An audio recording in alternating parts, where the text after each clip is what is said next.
in which ethics or science, in which science has to deal with, you know what, di ba sa science there is formulation of hypothesis. Apo!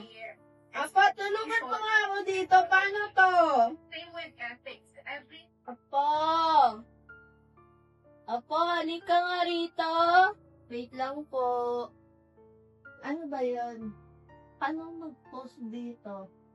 Dito, kiklik mo lang. Tapos, pwede kang mag-type dyan kung anong gusto mong i-post. Tapos dito naman, pag gusto mo mag-upload ng picture.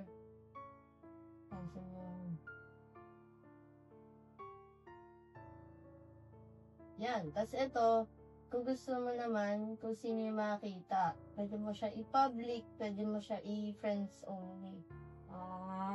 Okay na ba? Galing mo ah. Maraming salamat. Sige po.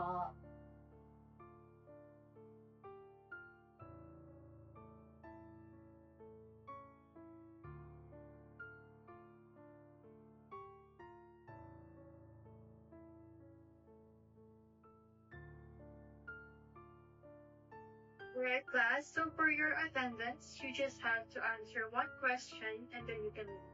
Okay? Let us begin with Bilbao Maria Teresa. Present po. Okay, so the question for you is, what is the difference between digital immigrants and digital natives?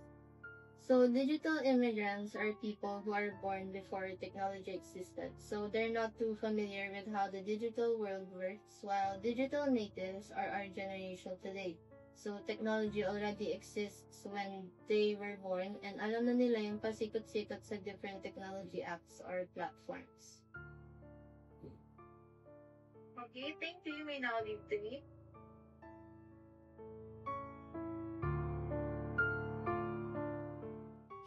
Save ko nga ito.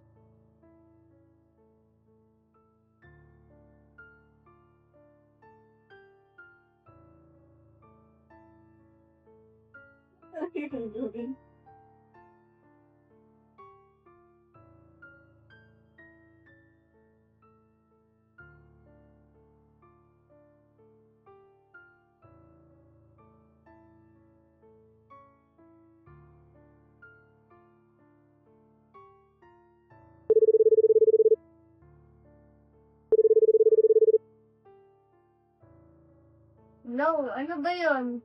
Hello, ate. Tignan mo yung pinasitan ko sa internet. Yan?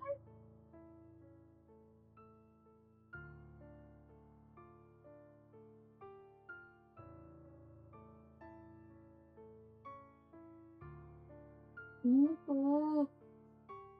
Si Lola.